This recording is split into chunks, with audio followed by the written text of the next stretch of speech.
எழும்பி பிரகாசி, உன் ஒளி வந்தது. அன்பானவர்களே, இந்த உலகத்தில் வந்த எந்த மனுஷனையும் பிரகாசிக்க பண்ணும்படியாகவே ஆண்டவராக இயேசு கிறிஸ்து இந்த உலகத்திற்கு ஒளியாக வந்தார்.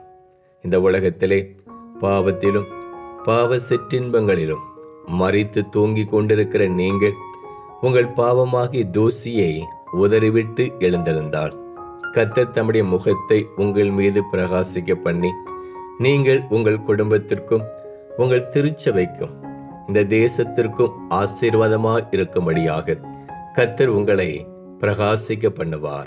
அன்பான சகோதரனே, அன்பான சகோதரியே, கர்த்தர் உங்களை நேசித்து கிருபையாக தந்திருக்கும் இந்த புதிய ஆண்டிலே கர்த்தருக்காக நீங்கள் எழும்பி பிரகாசித்து இந்த கிருபையின் ஆண்டை பயன்படுத்திக் கொள்ளுங்கள். கர்த்தர் தாமே உங்களை ஆசீர்வதிப்பாராக. ஆமென்.